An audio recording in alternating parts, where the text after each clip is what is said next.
People always think we're attacking NASA, and we're actually NASA enthusiasts when it comes right down to it, right? We're space enthusiasts. We want accountability. We want disclosure. We want to see what's actually there, and we will accept the limitations. We'll support the limitations on what's capable of doing. We don't need to keep researching in and find out, oh, all we're looking at is CGI. If you can't do it, say so.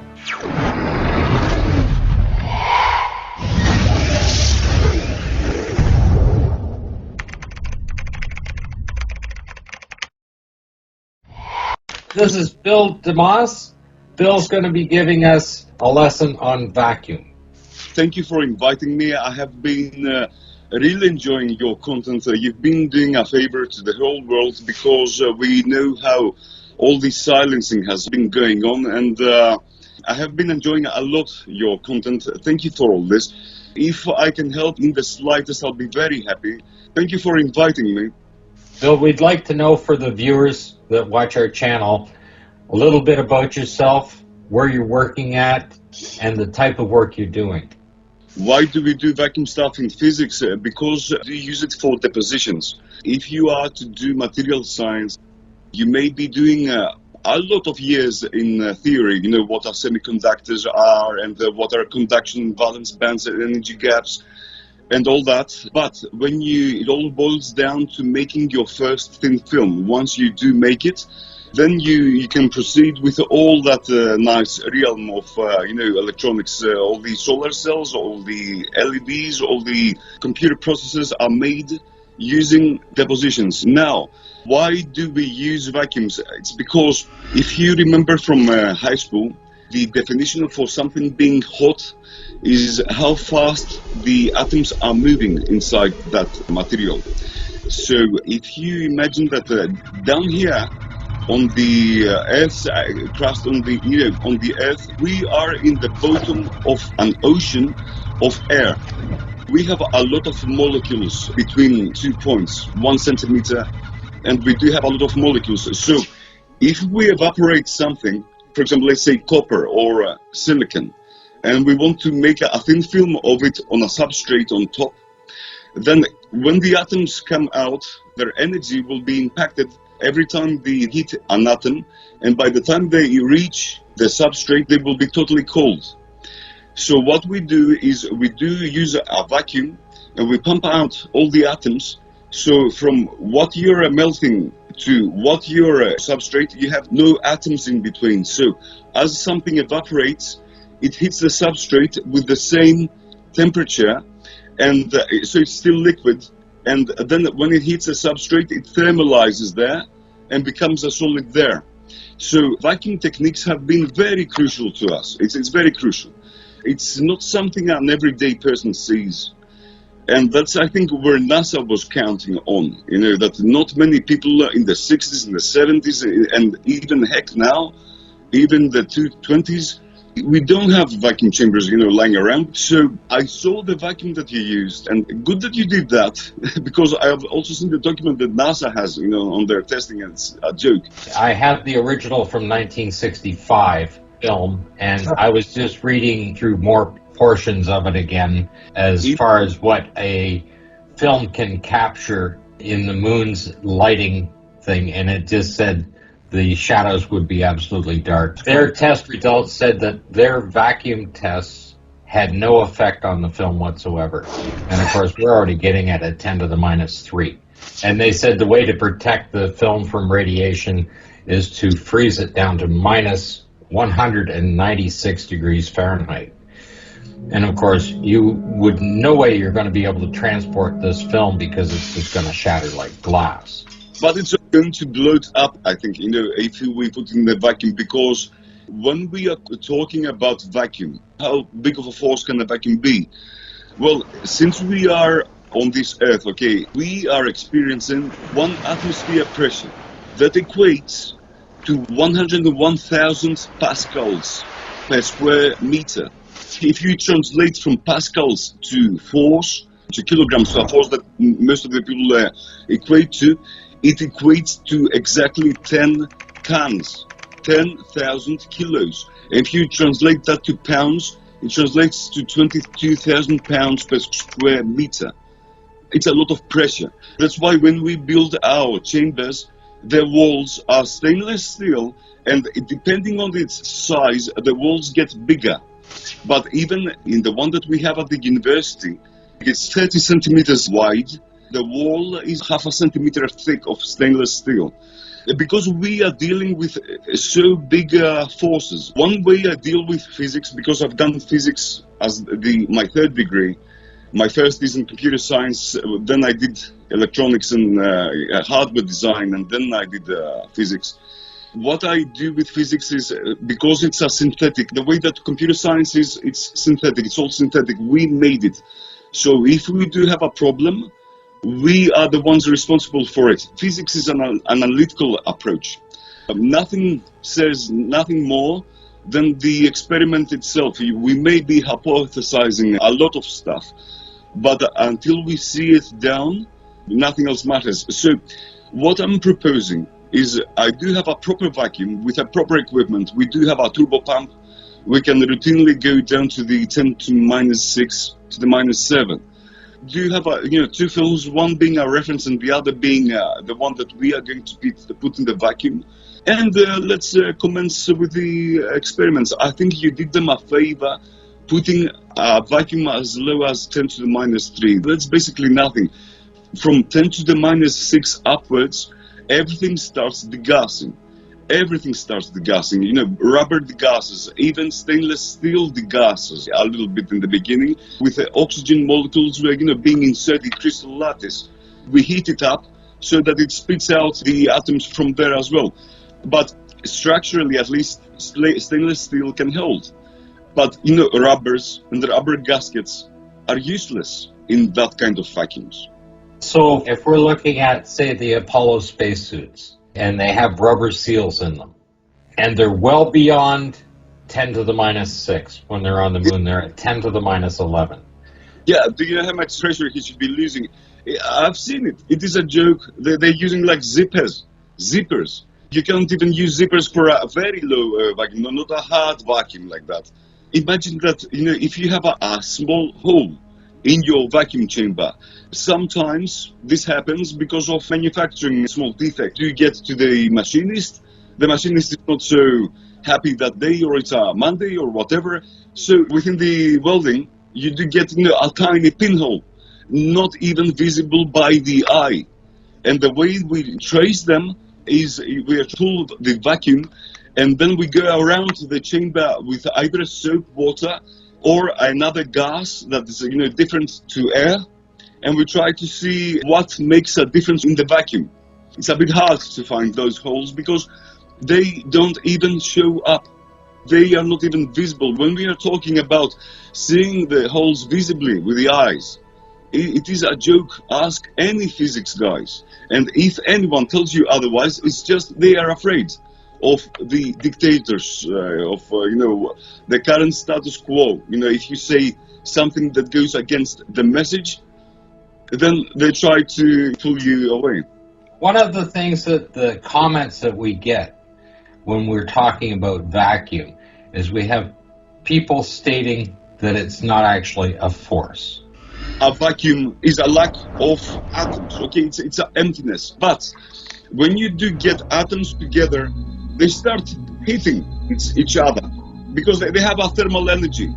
And because of that, they start taking up space. If you try to compress something and the molecules inside are whizzing, they're hitting the walls every time.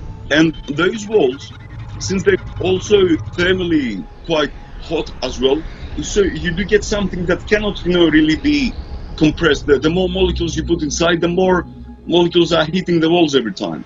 You get a pressure, you get a force when you get a difference. If you put a small box of 1 square meter of a face, if we take a wall of 1 square meter, and on one side we put 1 atmosphere, and on the other side we put a vacuum, the pressure there is gonna be 10,000 kilos. The whole pressure. That thing has to withstand 10 tons. So you can extrapolate from there how much of a joke it seems to be that they had a whole LEM, however big it was more than a 1 meter square meter, and having a 1 millimeter thick of aluminum wall. But here I have a question for you, Bill. What happens is some of the subscribers or people that watch our show, what they'll also ask is that, well, space is already a natural vacuum. No work had to be put into that process of removing the atmosphere. The vacuum was already there by nature. But when we take something and we want to test it like you do, like when you're testing semiconductors in these vacuums that are torr 10 to the minus 67, what happens is now there's work being done to remove that air. And they're saying that there's a big difference between that and what you're seeing in space. Are these substrates going to react the same? Vacuum is a vacuum wherever you are. We do need some work to make a vacuum here because we are in the bottom of an ocean of air. If you have a bucket and you have it filled with something, you have to use some work to evacuate it. Yes, it's not in the gravity world that we are within the Earth. So of course, yes, you don't need any work. You already are outside of the gravity. You've done all that work. Or you haven't fallen into the Earth's atmosphere anyhow. What they don't tell you is that the work we put is the work that was needed if we have some air. Out in space, of course, it would be scattered around. Atoms, would automatically scatter around because they have no pressure to hold them together. But if you take that atom and you start putting it into the Earth's atmosphere, it would like to go there because it's less energy, it's losing energy. Well, we cannot produce as much of a vacuum here because it's very, very hard, but it's as close as it can be. But then what about the spacesuits now? See, we come to that and we come to rubber seals. When you supposedly get to torr 10 to the minus 6, the rubber seals are no longer viable because they will outgas. So then what is holding these suits together in a vacuum that is said to be on the lunar surface of torr 10 to the minus 11 to 12? So my question is why aren't these seals outgassing? Are they some special type of a rubber or special material? What's with that? What's holding them together is fantasy. It's just like we were saying this morning. NASA stands for the National Animation Simulations Agency. Remember the video that was put up talking about the spacewalk on the ISS, and he had a 2-centimeter hole punched through his glove by a micrometeor? Can you imagine punching a hole in a glove with a micrometeor and not damaging his hand? And then he worked outside, out in the spacewalk, for 10 hours or more. And he said it was a little red mark on his hand from the vacuum. I mean, he'd be dead in seconds. It was a white lie. They were trying to go against the Russians. They were trying to show that they had good power to go against anything that Russia threw against them.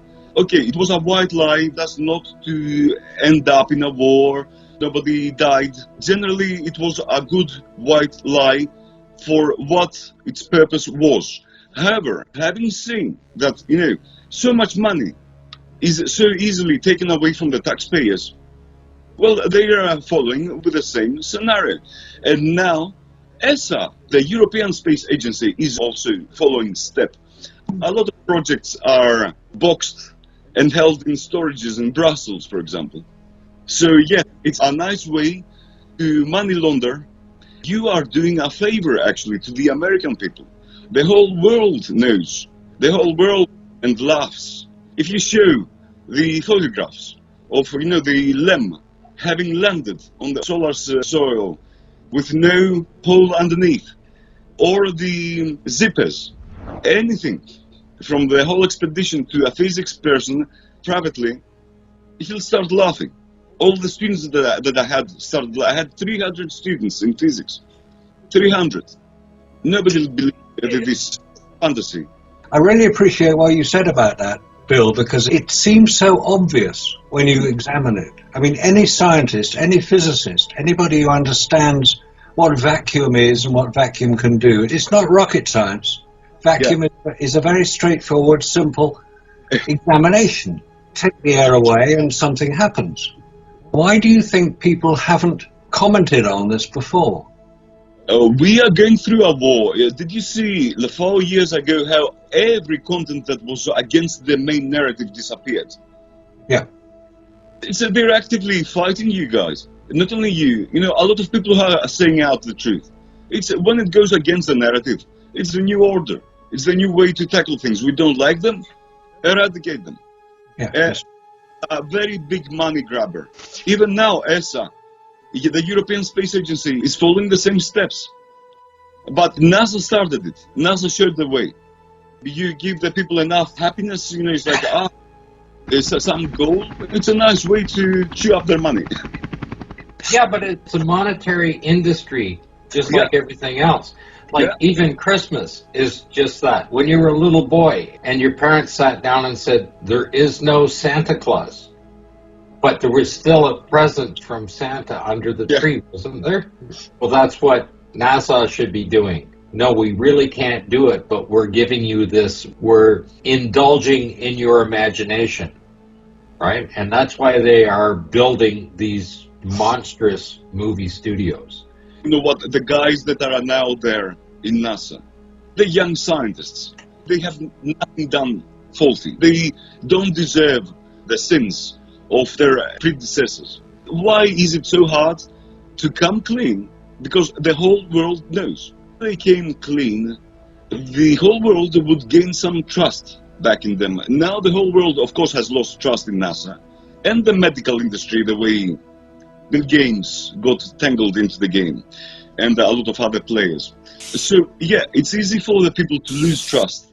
That is the beginning of the end for a lot of stuff, and they do not realize that this is the beginning for them of their ending, because there has never for the world more connected and more brains being together thinking with the same goal. Their time is limited. It is a joke. We have a saying in Greece, ο κόσμος το έχει τούμπανο, the whole world knows, και αυτοί and them κρυφό καμάρι, hidden pride. I think I was the first person to identify this as a problem 5 or 6 years ago. That lecture I attended by Phil Pressel, who was talking about the camera system on the Hexagon spy satellite, which he's very proud of, and quite rightly too.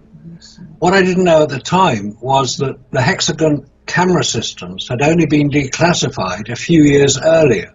I mean, we're talking 2012 when the camera system was declassified. He gave the talk, which I heard in 2018 in London, and it was an offhand remark he made during the talk, which was to the effect that, well, we had to keep the film under pressure. And I thought, why is that? And basically it was if the film wasn't under pressure, it wouldn't work. So I asked him afterwards, I said, look, would the same requirements be necessary for Apollo to keep the film under pressure? He said, of course they would. Film is film. Film is damaged in a vacuum. And that was where the whole thing started. Well, it started for me. I don't know if anybody else has picked it up. And it was as a result of that, and talking about it, that I realized that this is actually a major problem. It's nothing conspiratorial. It's nothing silly like that. It's science. If you put material into a vacuum, it has an effect. The vacuum has an effect on that material, as you've described. It'll outgas. It'll cold melt. Those are the two major problems with vacuum. If those things happen, and they will, because science cannot be denied, if the science is correct that materials outgas in a vacuum, photographic film outgasses in a vacuum, photographic film is destroyed, as Robert already demonstrated, by using 10 to the minus 3, which is a relatively low vacuum. It's not very much. You start putting it into some of the equipment you've got, film would be completely destroyed, and you couldn't even get into a camera. It's going to be video recorded in the vacuum chamber. Bill's going to do that for us. As the vacuum is being pulled down, the gauge will be there to be seen. You'll see what the level is on it, and you'll physically watch this film. It's going to curl up. It's going to off-gas out of there. I don't think you'd be able to take the film and be able to load it in a camera. As Marcus said, physics is the same everywhere. So yes, we are going to see it firsthand. I'm gonna put the film in. I'm gonna film the whole procedure, from beginning to the end. And we are going to be also putting some film, not in a canister, but really on its own, to see what it does structurally, because I do think it's going to start bloating up. I'm hypothesizing here, but I think it's going to start bloating up. That would be an eyesore for NASA. I'll be very happy to send you the video when we get the films. I'll be very happy because it's sorted out. Marcus, he's going to be putting batteries in there, and we're going to see what happens. The battery, all the electrolyte will evaporate. Yeah. It will get very cold in the process, but it will eventually evaporate. And, of course, you will lose your battery, because the battery is just two different metals in either a base or an acid. Well, then that takes out the rover, doesn't it? The batteries that were on the rover would be history. Outgassed, gone. If the batteries in the rover were their own vacuum chamber, then they would have been all right. But they are not. They were not fortified. Well, the LEM's the same way. They depressurize and open the door. Bill, what is the lowest or the hardest vacuum you can pull in your chamber? We go to the 10 to minus 7. We could go lower, but we do need some preparation. We need to bake the vacuum chamber. I think the 10 to the minus 6 to the minus 7 is plenty enough. I would think so. How badly it goes under that vacuum, well, we can only extrapolate from then onwards for the 10 to the minus 11, till it destroyed at 10 to the minus 6. If it's in the chamber at 10 to the minus 6, and we see what it does then, you can then extrapolate from that on to 10 to the minus 11 and 12. Yeah, Marcus, if it's totally destroyed at 10 to the minus 6, what else can you do to 10 to the minus 11? Well, you see, there should be no change at 10 to the minus 3. And we're already getting a change in the film at that level. Yeah. I mean, you're just going to accelerate that by Yes. 100 times or 1,000 times, right? What I did with the film's negative is I put that outside of a microwave oven. I poked 2 chopsticks in to the door switches so that it would stay on. And then I took the roll of film and I put it just outside the door and I gave it a 1-second burst. You want to see what happened to that film? It just wrecked it. And I understand that's a 2 gig magnetron that we're talking about, and it's not cosmic rays or anything like that, and it's concentrated, of course, but still, you'd think that it wouldn't have that much of an effect with the door open and it just being right by the door, crack of the door, but it did. So my question is, what is all this harsh cosmic radiation and these CMEs like we're seeing that came off of the sun when Artemis was supposedly out there? What's that going to do to the electronics? If they had any film that was on there, I mean, that's what they use in a nuclear power plant. They have film in the badges. The same thing with airliners, stewardesses, the pilots. They have film in those little badges. So what is this going to do to the film when you get out there beyond the Van Allen belts and you have all this cosmic radiation flying at you at the speed of light? What is that going to do to the film? Robert, we are again doing them a favor, as you say, because if we put it only under vacuum, we are not putting it under radiation as well. And also, we are not thermally stressing it. If you see, NASA was stressing supposedly, when they were doing the tests, they were going from minus almost to 150 degrees Celsius with the film. Now, if you raise something, and you raise its temperature and you bring it up to 70, 80, 90, you greatly increase everything, all the processes. So if we are to be very harsh, not only we should put it in a vacuum, but we should heat it up as well. And that way, not only it would degas like crazy, it would be in an accelerated manner, doing that. If it were to survive, like 2 days with a bit of heat, it's going to survive 2 hours. When I did one of the experiments, I used a heat lamp and I put a gauge inside of the vacuum chamber and I brought it up to 150 Celsius. Oh, good. And I wanted to see what happened to that film. The film curled up, but then the NASA proponents come along and they say, well, you cheated because you used a heat lamp. Well, what's happening when they have those cameras outside on the CSM? There's cameras, there's film cameras on there with 1,500 feet of film on that camera roll. So what is that doing to the camera, especially when those astronauts were orbiting above the moon and they had to stop the barbecue roll to take the pictures of the lunar surface? So that means that those guys were in the sun being heated up like a Christmas turkey. The only way to lose energy is through radiation. There's no convection. There's no air to come to you and take away the heat. So yes, they would be boiling. They would be boiling, but the film would be boiling as well. And Marcus and Robert and you, Scott, you've all seen film. We have all seen film. Was anybody not expecting that outcome? 150 degrees. If you left the film in the car in the summer, not at 150. So yes, one at a time, I think. We'll put it simply in a vacuum, and then we will also heat it up in the vacuum as a different experiment. Yeah. To show that there is no possible way, even taking away the extra parameters, the extra, evil stuff, there is no way.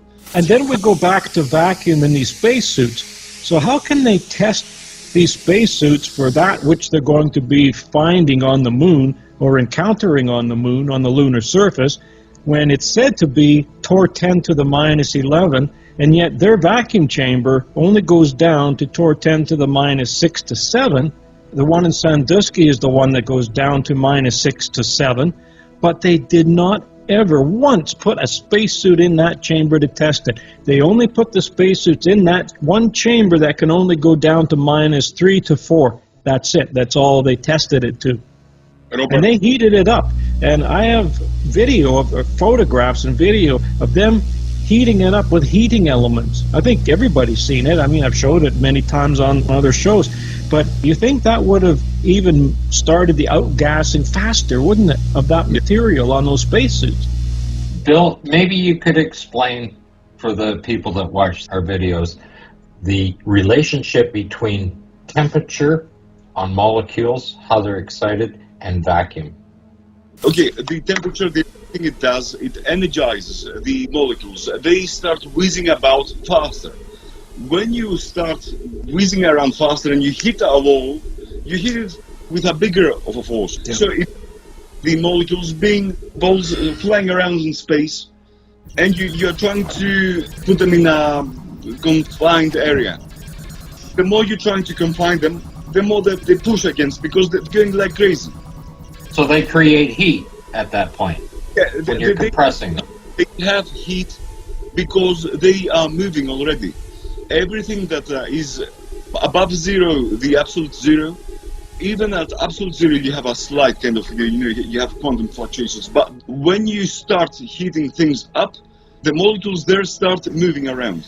That's how you get pressure. You heat something up and those things start moving inside. And they're hitting the walls. If you make it colder, it will start, those molecules will become slower and they will be hitting the walls lighter, in a lighter manner. The thing can collapse easier on itself. If it's a balloon, yeah? If it's a balloon, the forces that make the walls are greater than what the molecules are trying to pull apart themselves. If you heat it up, it's going to grow a bit, because you give energy to the atoms and they start moving around faster, and they're hitting the walls in a kind of, more serious way. So they keeping the balloon, more expanded. So if you take a material, let's say we just use water as an example, okay, right? So we have the atmospheric pressure holding water together. And when you get up to 70,000 feet, it no longer can hold together. Okay, let me tell you what happens. Imagine you are an atom, a water molecule, okay, and you're going around. If I start increasing the temperature in the liquid, those molecules are starting to travel around faster. If I increase it more, some become so kinetically energetic that they can break free and they can become liberated and become a vapor atom. The pressure is holding the water together. If you start losing the pressure, if you start going higher and higher, then the barrier gets easier to escape from the liquid state. It gets easier. Nothing is confining you in your blob, it's easier for you to just jump out. You're increasing the evaporation as you drop the pressure down. Yes. You're increasing the evaporation, and if you got a blob of water, let's say we now put it to the 10 to the minus 3, not only it will start, evaporating, it will furiously start evaporating. It will start boiling. That's evaporating and making bubbles. So that's the relationship between temperature and vacuum. The vacuum is a lack of any atoms.